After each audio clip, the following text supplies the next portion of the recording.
I apologize for the interruption. I kind of screwed up my slideshow. So here we go. Last but not least, Thomas Aquinas, as amazing of a writer and philosopher as he was, his books are really hard to read. He wrote in Latin, used a lot of terminology from Aristotle. Even when it's translated into English, his sentences seem and feel kind of disjointed and just difficult. We would probably need a whole semester just getting used to his writing style in order to read one page out of his books. So I felt that it might be a good idea, instead of trying to read Thomas himself, to turn to a modern author who takes his ideas and who even takes his disputed question format and translates them into something that's a little bit more reader-friendly for us. So C.S. Lewis, an author, medieval scholar, and a convert from atheism to Christianity, who lived in the the first half of the 20th century. He was born in Ireland, and according to the source I read, he thought of himself as Irish his whole life, even though he spent much of his life in the UK. As a boy, he was fascinated with anthropomorphic animals. He read the Beatrix Potter series about the bunny, Peter Rabbit. And he and his brother, he himself wrote and illustrated his own animal stories. And he and his brother created this imaginary world that was populated and run by animals. He loved to read. There were tons and tons of books in his father's house. And he loved Norse mythology. So those twin interests of kind of the natural world and mythology play into his thought. His mother died when he was only 10 years old, and he was sent away to school. He changed schools several times and ended up eventually with a private tutor. In his youth, he rejected religion. He felt that religion became a chore and a bore, and he didn't like it.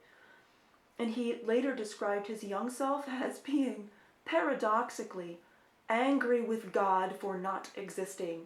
He writes that in his autobiographical book, Surprised by Joy. He fought in the First World War. He became friends with J.R.R. Tolkien, the author of the Lord of the Rings series, at Oxford University, where he taught English. And he even, I want to go back to this, as an atheist rejecting religion, he actually quoted the Roman poet Lucretius, whose ideas were based on Democritus, our good friend from the ancient world, the atomist. Lucretius wrote, "Had God designed the world, it would not be a world so frail and faulty as we see." So in other words, looking around at the world, looking at the reality of human suffering, the disappointments that we encounter, how imperfect the world is, we have to ask ourselves, did God really create this? How does it make sense to think that there is a God and that God created this universe? So these were some of the ideas swirling around in his head when he began teaching at Oxford. While at Oxford, he joined a writers' club called Inklings, where he and J.R.R. Tolkien and other friends of theirs began to create the background of the fantasy books that they wrote. His conversion to or back to Christianity was probably influenced by talking with Tolkien and his other friends there. He eventually, 1931 is the date that's given for this, re-embraced his own adult belief in God and Christianity. His conversion was an intellectual one. In other words, it was based on ideas. Some people convert to a religion because they meet someone and fall in love, and they join their religion because they want to be a part of that person's life. Other people convert to a religion because they have a dramatic personal and emotional experience of God or God's saving help in their lives. Other people, and C.S. Lewis was one of these, convert to a religion because they think about it, and they spend years thinking about it, and they eventually decide that it makes rational sense. This was C.S. Lewis.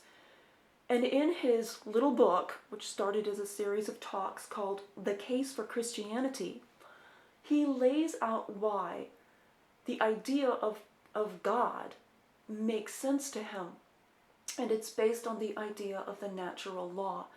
That is the reading that we're going to take a look at. The reading started out as a series of radio talks that he gave during the Second World War. And if you keep that context in mind, much of what he says starts to make a little bit more sense. The contrast between good and evil, the sense of right and wrong.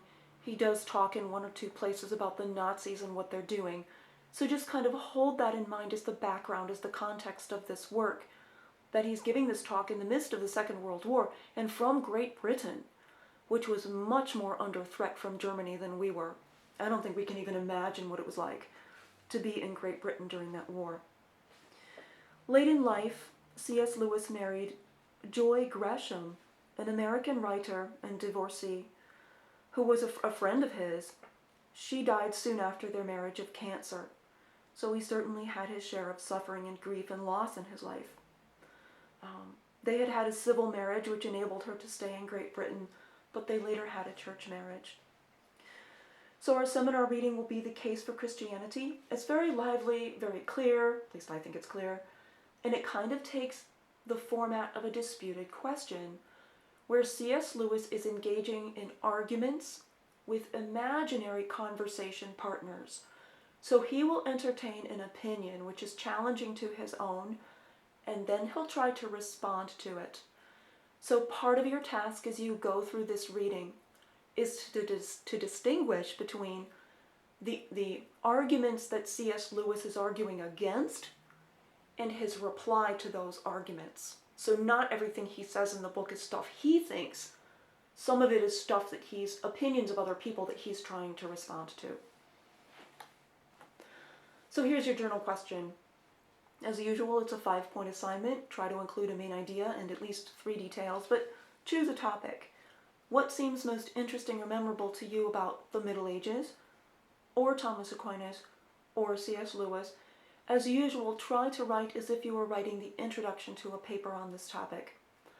Then, of course, when you're finished, go to Blackboard. I hope to have the quiz posted by Wednesday night. Take the quiz. Come prepared to discuss your seminar reading on your seminar day next week. Thank you.